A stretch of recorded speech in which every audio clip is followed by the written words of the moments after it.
Benvinguts al programa 40 de Pico TV. Ja som al 40 i com a número rodó doncs intentarem fer un programet rodó. Si més no, gràcies a les vostres imatges, perquè la cacera d'avui és de les tempestes dels últims dies, hem pogut caçar-ne 3, però hem intercalat també imatges que vosaltres ens haveu enviat.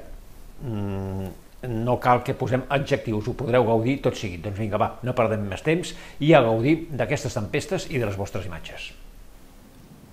Les primeres tempestes les podem enregistrar des de Maçanet de la Selva. Podem veure aquí una tempesta situada a prop del Montseny, en direcció a la selva.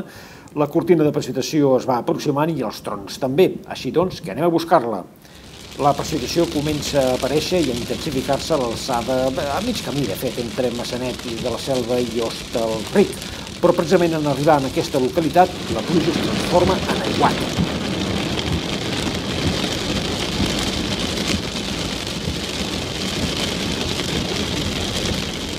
El dia següent, des de la plaça Kennedy de Barcelona, podem veure aquest cel tenebrós, amb una enclusa molt potent d'una forta tempesta que està descarregant a Osona. Tempestes que arribaran a la nit amb algun ensurt.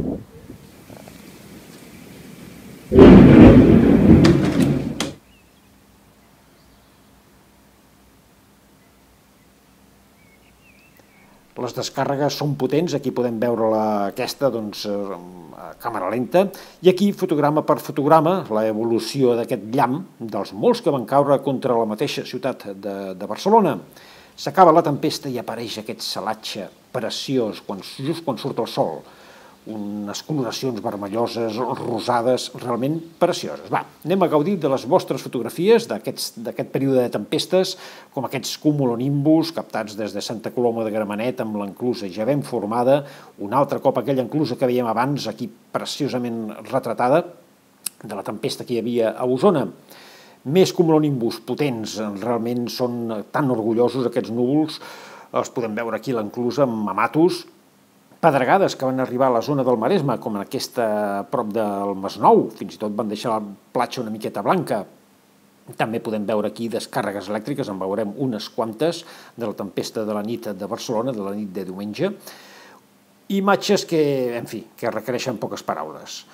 Això també és la sortida del sol després d'una nit de tempestes amb aquests mamatos indescriptibles que podem veure des de S'Agaró. Realment precioses aquestes imatges. Anem a veure més descàrregues, més llamps. Aquesta, que això correspon al dissabte a la tarda, a la zona de la Selva, a Vidreres, un llamp força potent.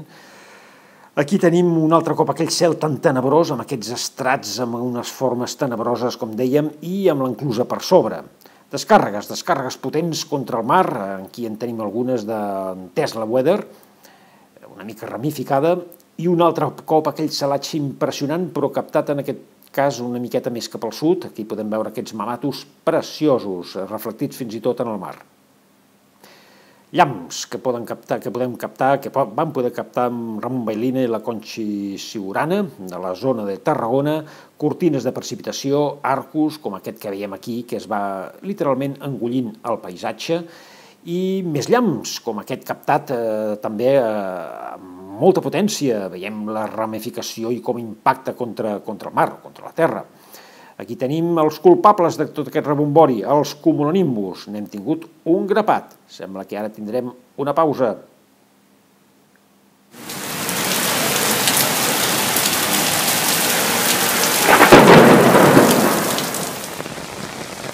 Pausa que, com podem comprovar, va durar poquet. Efectivament, 2 dies després, noves tempestes van descarregar diverses zones de Catalunya, algunes d'elles molt potents, i, en fi, podem veure aquí com descarregava la ciutat de Barcelona, amb llamps i trons, i també amb calamarsa. Però les tempestes s'acaben i, per tant, apareixen els arcs de Sant Martí.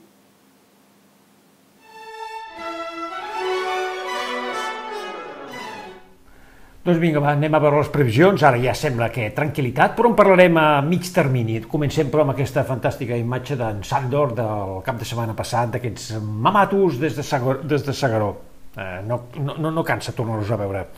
Va, anem a les previsions que ens indiquen, doncs aquí tenim la península Ibèrica, una important invasió d'aire fred a Escandinàvia.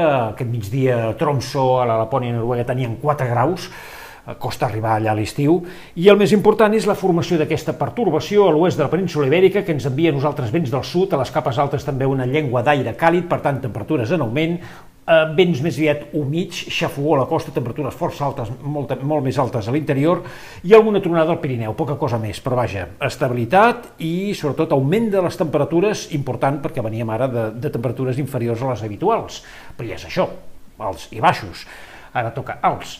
Anem a veure el mapa previst per dissabte, en el que podem veure doncs, la baixa aquí, centrada cap a l'oest de Galícia, cada cop més a propet, però molt poquet, nosaltres encara fora del seu radi d'acció, ens poden arribar capes de núvols alts o mitjans, fins i tot pot caure alguna gota de pluja de fang, res, tot poca cosa, alguna tronada al Pirineu, potser una miqueta més probable que divendres, dissabte una miqueta més probable, i les tempestes sí que podran començar a ser una miqueta fortes a punts del Cantàbric, de Portugal, ambient no massa càlid a Andalusia amb aquesta pertorbació.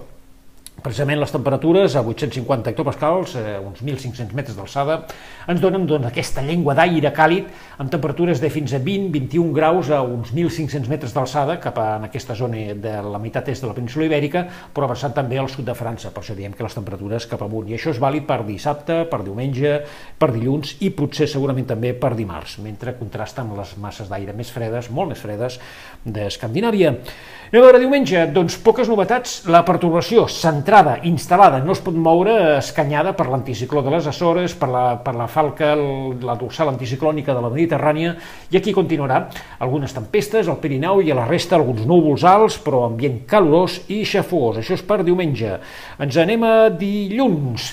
Comença el moviment de la pertorbació, ja ho veurem, perquè per parlar d'aquestes pertorbacions és difícil saber el seu moviment perquè estan estancades. Tot sembla indicar que tindrà un moviment d'aproximació cap a l'estret de Gibraltar. Nosaltres no ens afectarà, ambient calorós, xafogós i alguna tronada al Pirineu. Anem més enllà, ens anem a dimecres. Bé, els models indiquen aquesta pertorbació que per fi és una miqueta estrany, no acostuma a passar això massa la segona quinzena de juny. Acostumen a quedar-se aquí escanyades i després absorbides per alguna pertorbació de l'Atlàntic. Ja veurem. De moment sembla que no, que arribaria a travessar fins i tot l'estret de Gibraltar, l'atmosfera s'inestabilitzaria a partir de dimecres i anem a fer una cosa, anem a posar el mapa de dijous, falta una setmana, ja ho sabem, però així compararem el mapa que posarem ara amb el de dijous real que tindrem. Segons sembla, a aquestes hores tindrem la baixa, a aquestes hores em refereixo a dijous de la setmana vinent a la vespre, la baixa sobre nostra, tempestes fortes, baixada de temperatures, ja ho anirem veient, però bé, almenys hi ha aquesta esperança de canvis de temps. De moment, però, 4 dies com a mínim de sol i calor no ens els treu ningú. Acabem amb la imatge d'on és la Weather i d'aquesta descàrrega elèctrica, doncs, realment imponent. Ja l'hem vist i ara en veurem més. Fins ara.